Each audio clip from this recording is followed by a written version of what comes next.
আসসালামু আলাইকুম। আপনারা কেমন আছেন? আশা করি আজকের এই রাতটা আপনাদের জন্য যথেষ্ট নিরাপদ। কিন্তু আজকে যে গল্পটা আমি বলতে যাচ্ছি সেটা কোনো কাল্পনিক কথা না, কোথাও পড়ে নেওয়া হুবহু কপি না। এটা একটা সত্যি ঘটনা, একটা ঘটনা যেটা ঘটেছিল সিলেটের এক পুরনো কবরস্থানে, যেখানে আজও রাত হলে মাটি থেকে ওঠে শব্দ, টিং টিং টিং। হ্যাঁ, সেই শব্দটা যেন কেউ কবরের ভেতর থেকে সূঁচ দিয়ে মাটি আছড়াচ্ছে। আর আজ রাতে আপনি জানবেন কেন সেই সূঁচটা ছিল না কোনো মানুষের, বরং কবরে পোতা ছিল এক অন্য কিছুর। তাহলে চোখ বন্ধ করুন না, বাতাস থামিয়ে শুনুন, কারণ গল্পটা শুরু হচ্ছে কবরের সূঁচ। সিলেটের পশ্চিম পাড়, বর্তমানে যেখানে চা বাগান আর ছোট ছোট ইটের ভাটা, আগে সেখানে ছিল কালিয়ার জঙ্গল। সেই জঙ্গলের ভেতরে একটা কালো পাহাড়ের গায়ে জেঁকে আছে ফকির শাহের কবরস্থান। নামটা শুনলেই মনে হয় পবিত্র, নিরাপদ, কিন্তু সেখানকার লোক জানে ফকির শাহ কোনো ফকির ছিল না, বরং ফকির ভেষ ধরে যে একসময় এক মানুষ এসেছিল গায়ে, সেই ছিল খুব আলাদা। গায়ের নাম ভোলার চর। নদীর পাড়ে বাঁশ বেতের চালাঘর, মাছ ধরা, ধান কাটা, জীবন যেন জলের মতো স্বচ্ছ। হঠাৎ একদিন এলো সেই ব্যক্তি, কালো চোঙা, চোখে লাল চশমা, হাতে একটা পুরনো লোহার থলে যেখানে কিছু ঝনঝন করে। লোকে জিজ্ঞেস করল, আপা, আপনি কে? সে উত্তর দিল না, শুধু বলল, আমি সেলাই করি। প্রথমটা সবাই হাসল, কে শুনেছে সেলাই করার ফকির? কিন্তু দিন যায়, ঘটনা ঘটে। প্রথম মৃত্যু হলো রমজান মিয়ার ছেলে তালুকদারের, মাত্র 12 বছর।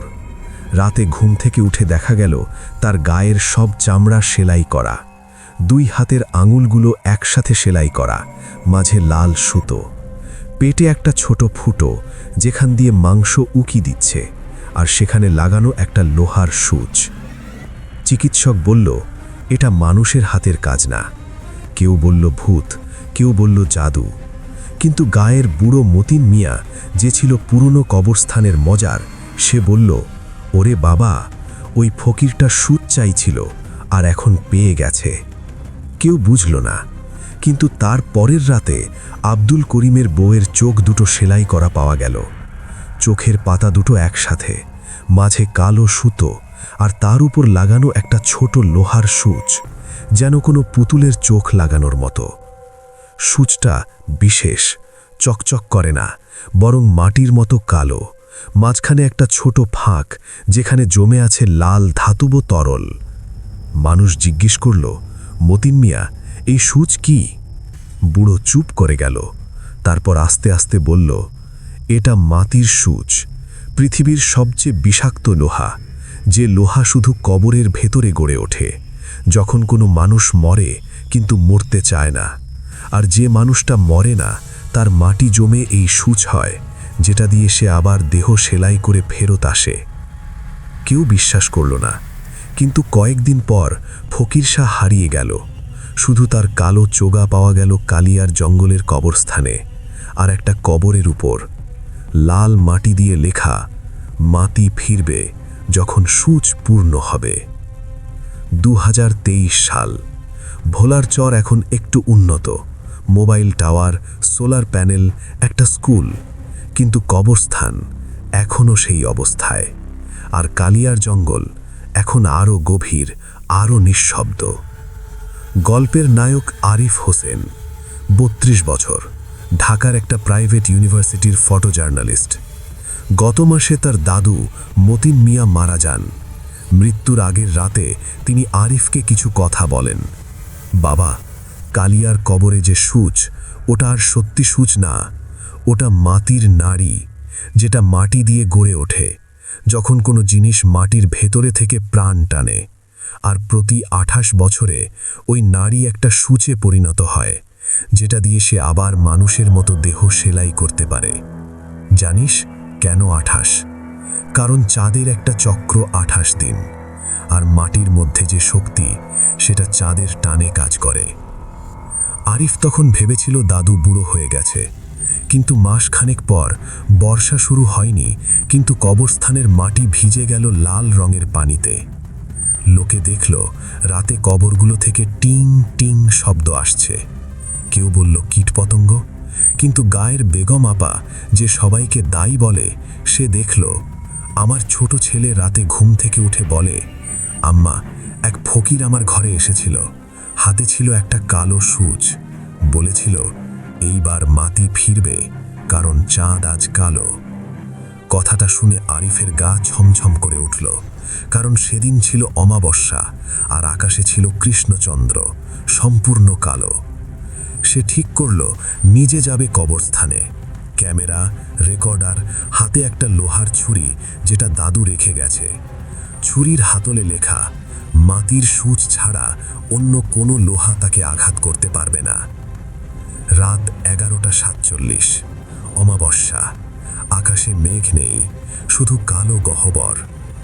আরিফ হাঁটছে কালিয়ার জঙ্গলে, পা দিয়ে পা টেনে, কাঁটা, ভিজে পাতা, পচা গন্ধ। হঠাৎ পিছন থেকে কে যেন বলল, তুমি আসছো মাটির জন্যে? আরিফ ঘুরে তাকালো, কেউ নেই, কিন্তু গাছের ডালে একটা কাক বসে, চোখ দুটো লাল। সে চলতে থাকলো। কবরস্থানে পৌঁছতেই মাটি কাঁপছে, না ভূমিকম্প না, মাটি যেন শ্বাস নিচ্ছে, উঁচু হচ্ছে, নামছে, যেন কেউ নিচে শুয়ে হাঁপাচ্ছে। তারপর দেখল মতিন মিয়ার কবরের ওপর একটা ছোট ফাঁক, ভেতর থেকে আসছে টিং টিং আর একটা লাল আলো। আরিফ ফোনে লাইট জ্বালালো, দেখল ফাঁকের ভেতর থেকে একটা লোহার সূচ বেরিয়ে আসছে, কিন্তু তা নিষ্পলক লোহা না, ওর গায়ে মাংসের মতো রেখা, নীল কালো শিরা, আর মাঝখানে জমে আছে এক ফোঁটা লাল রক্ত। সূচ যত বেরোচ্ছে তত মাটি কাঁপছে। হঠাৎ সূচের মাথা ফাটল, আর ভেতর থেকে বেরিয়ে এলো একটা ক্ষুদ্র আঙুল, মানুষের মতো, কিন্তু লাল নখ আর চামড়ায় ছোট ছোট সূচের দাগ। আরিফ পিছিয়ে গেল, কিন্তু পেছনে শব্দ, তুমি দাদুর ছেলে, আমি জানি, তোমাকে চিনি। পিছনে দাঁড়িয়ে আছে ফকির শাহ, কিন্তু এখন তার চোগায় ছিদ্র, ভেতর থেকে দেখা যাচ্ছে মাংস নয়, কাদামাটির গুঁড়ো। চোখ দুটো সম্পূর্ণ কালো, কিন্তু মাঝে একটা লোহার সূচ গেঁথে আছে।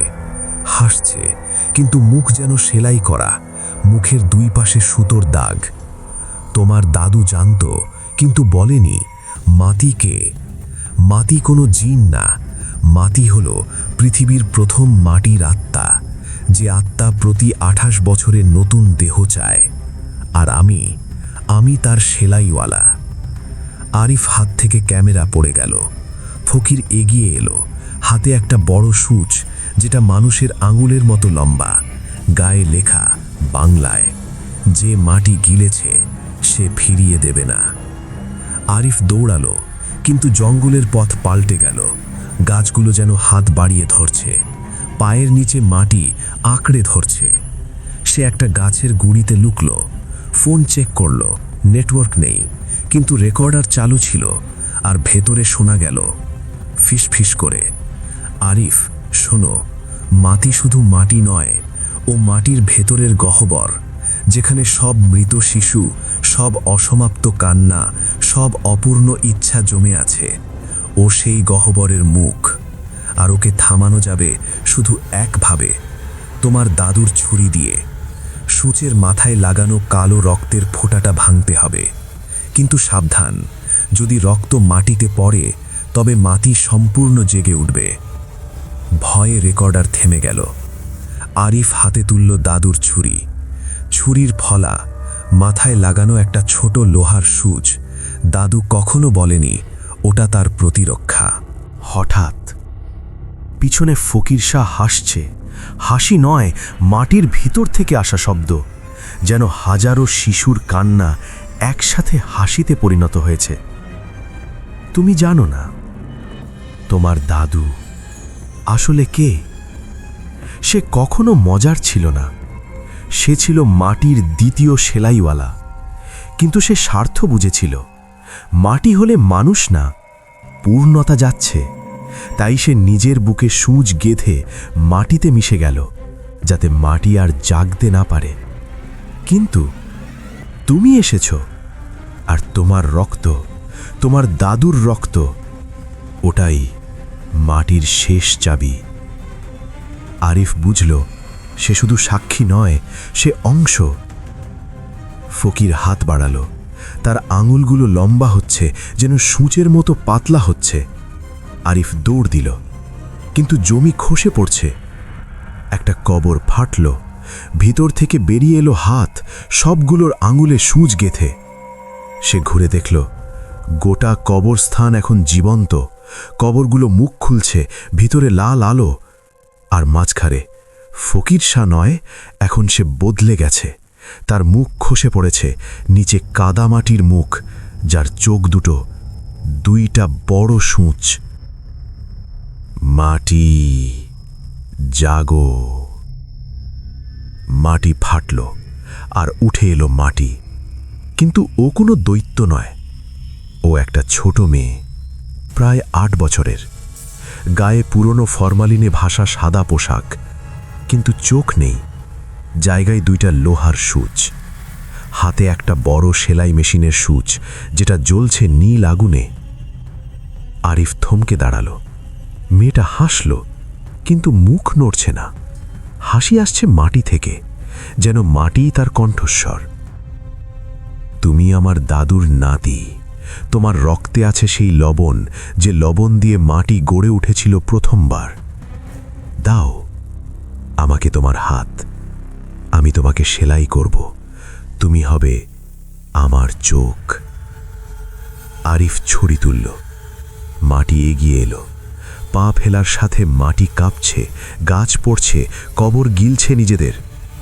সে লাফ দিল, ছুরি দিয়ে সরাসরি মাটির বুকে। কিন্তু ছুরি মাটিতে ঢুকে গেল, আর মাটি হাসল। ওই ছুরিতে আছে আমার প্রথম সেলাইওয়ালার রক্ত।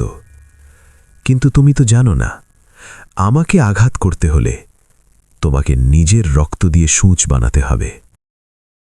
আরিফ বুঝল, দাদুর ছুরির সূঁচটা ওটা শুধু লোহা না, ওটা দাদুর নিজের হাড়ের খণ্ড, যেটা সে নিজের মাংস কেটে বানিয়েছিল। সে ছুরির সূঁচটা টেনে বের করল, তারপর নিজের হাতের তালুতে গেঁথে দিল। রক্ত বেরোল, কিন্তু রক্ত লাল না, কালো, আর যেন মাটির মতো গাঢ়। মাটি থমকে দাঁড়ালো, মাটি থেকে শব্দ এলো। এটা তো সেই রক্ত, যে রক্ত আমাকে প্রথম গড়েছিল। মানুষের নয়, প্রাণের। আরিফ তার কালো রক্তে ভিজিয়ে সূঁচটা তুলে ধরল মাটির দিকে। তুমি মাটি, কিন্তু আমি তোমার গড়ে ওঠা স্থান। আমার শরীরই তোমার প্রথম কবর, আমার রক্তই তোমার প্রথম ধারা। তুমি আমাকে সেলাই করতে চাও, কিন্তু আজ আমি তোমাকে সেলাই করব। সে লাফ দিল, সূঁচটা মাটির বুকে গেঁথে দিল। মাটি চিৎকার করল না, বরং মাটি চিৎকার করল। গোটা জঙ্গল কাঁপল, গাছগুলো ভেঙে পড়ল, আকাশে বিদ্যুৎ চমকালো। কিন্তু বৃষ্টি না, পড়ল কালো ধুলো।